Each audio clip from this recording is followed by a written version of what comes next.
Part 5, the existence of an ATS industry, proof the labor market has fallen, why job seekers can only trust each other now.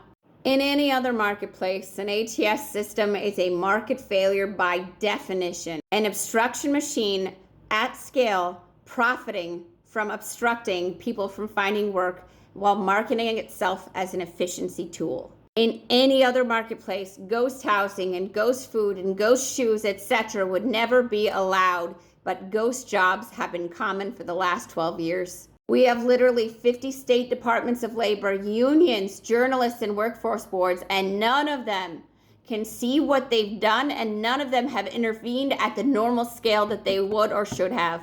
This is not a vast conspiracy. That's not how complex dynamic systems like this work. To be clear, there's a lot of actors doing a lot of things, but this is almost certainly cognitive architecture of identity at play. Grief. I need to say this clearly. If you are a job seeker who has spent months or years in this system, questioning your worth, wondering what you're doing wrong, you were betrayed, epically, not by a conspiracy, by a structure that was never designed to serve you, and by every institution that was supposed to notice and didn't.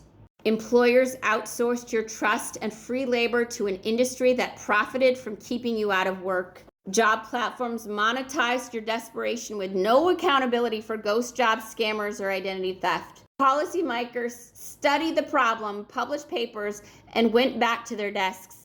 Journalists covered ghost jobs as curiosities, not crises. Unions claimed to fight for exploited workers, but never recognized that job seekers were workers too.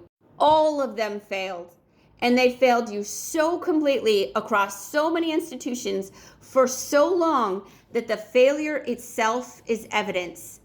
This was never going to be fixed from the inside. The grief is real. You trusted a system that was not designed for you. You trusted institutions trained not to see. You blamed yourself for outcomes that were structural. That's worth grieving. But grief is not waiting. The honeymoon and our power.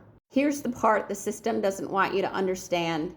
We have more power than it wants us to think. This is an attention economy, and we are the attention, we are the clicks, we are the applications, we are the data, we are the engagement metrics that drive the revenue. Platforms, ATS vendors, job boards, they monetize us, our presence, our time, our hope, which means the moment we can make informed choices, everything shifts. Not because they care, they don't. Not because they will change, but because we will avoid them.